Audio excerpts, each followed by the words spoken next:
আসন্ন ঈদুল আজহাকে কেন্দ্র করে সুনামগঞ্জ সীমান্তে নিরাপত্তা জোরদার করেছে বিজিবি। শুক্রবার দুপুরে গণমাধ্যম কর্মীদের সাথে অনুষ্ঠিত এক প্রেস ব্রিফিংয়ে এসব তথ্য জানান সুনামগঞ্জ ২৮ বিজিবির অধিনায়ক লেফটেন্যান্ট কর্নেল জাকারিয়া কাদের।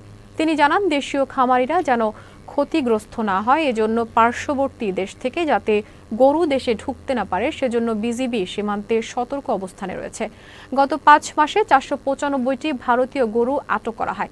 ঈদের পরেও কোরবানির পশুর চামড়া যেন সীমান্ত দিয়ে অবৈধভাবে পাচার হতে না পারে সেজন্য বিজিবি সতর্ক অবস্থানে রয়েছে বলেও জানান তিনি। ঈদের বড় ছুটিতে সীমান্ত সুরক্ষা সহ আমাদের দেশের আভ্যন্তরীণ শান্তি শৃঙ্খলা রক্ষার জন্য বিজিবি সর্বদা সচেষ্ট থাকবে। ঈদের পরে কোরবানি গরুর যে চামড়া সেটি যেন সীমান্ত দিয়ে অবৈধভাবে পাচার হতে না পারে, এই জন্য বিজিবি সর্বোচ্চ সতর্ক অবস্থানে থাকবে। বিভিন্ন সীমান্তে আমরা শুনতে পাচ্ছি ভারত থেকে পুশিনের খবর পাওয়া যাচ্ছে, কিন্তু সুনামগঞ্জ সীমান্তে আমাদের এখনো পর্যন্ত এই পুশিন সংক্রান্ত কোনো তথ্য আমরা এখনো পাইনি।